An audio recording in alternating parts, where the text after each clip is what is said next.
Yo, yo, yo, long time no see. I hope all of you are feeling well today, and I will get back to that question in the end of the video because, I don't care and it's not really that important to me. Anyways, New Zealand is known for its fantastic nature, and what better way to explore it than in a van, is what you might think. At first, I will show you the positive aspects and the negative ones afterwards.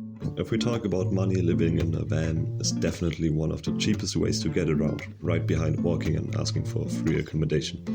At first, of course, you have to buy a car, but you will get back a big part of your money eventually by selling your van. After you got a reliable car, you only have to pay for fuel and hopefully minor reparations. Another upside is that you are able to go everywhere you want to, and the van makes you really flexible and independent. I have to say, the van lifestyle is very enjoyable. So now to all the bad stuff. Getting a van is easy. Getting a good one, that is something else. You have to be careful of scummy scammers who make you think you are buying the brand new Tesla, but instead buying the most broken, stinkiest disaster of engineering. So either way, you will have to repair something at some point, but try to keep that in mind and try to buy something that looks like it could work for more than 1 year. Another downside is that there are lots of mosquitoes and sandflies in New Zealand, and sandflies are the cute little monsters which suck the juice out of you, but not in a good way. It depends on your location. Sometimes there's literally not a single one, and sometimes you have to defend your life against the entire sandfly population of New Zealand.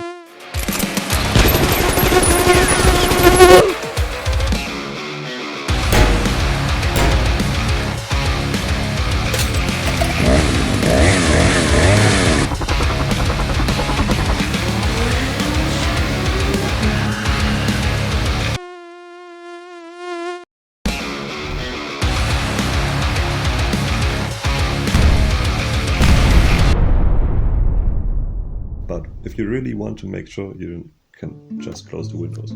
The cool thing is though that you can easily tell how people are gonna be like when you see their van. So there are the crazy people who deal drugs and cook meth, there are the Germans who are always prepared for everything and are literally everywhere, and of course there are the French who can't speak a single word in English, and the list goes on and on. Another sad thing is that if you are traveling in a van in New Zealand, you will witness that the biggest threat for animals are not the opossums, it's the cars. Opossums are an invasive species and killing birds and stuff, therefore it's a common thing to just kill them while driving. But when I look on the streets, it seems to me some people have totally forgotten themselves. Bro, there are so many dead birds lying around. It's like the Kiwis are trying to kill as much birds as they can as they are trying to hit the opossums. But birds in New Zealand are on a complete different level, so I will cover that up in another video.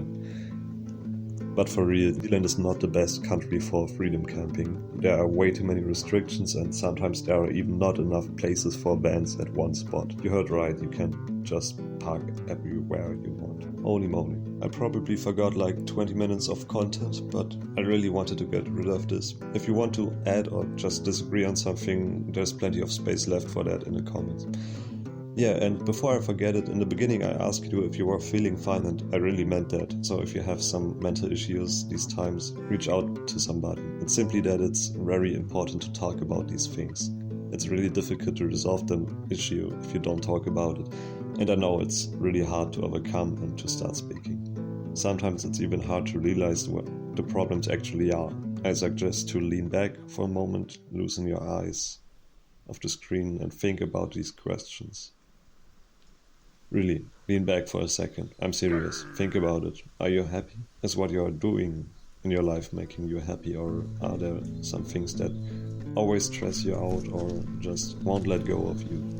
If you find some things like that, please think about, is that only temporary, or will all the pain really pay off at some day, and is it worth it? If these 3 things don't apply to you, you have just found something to change and speak about. Because as far as we know, you only have one life to spend, and why not enjoy it? No matter what you just found, there are millions of people who share the same problems. You don't know where to start or how to reach out to them. In the description there is a link to our Discord community. We are kind people who are always helping out each other. We are not a million, but it may only need one person to speak to help to solve your problem. It's just 2 clicks and 1 to subscribe.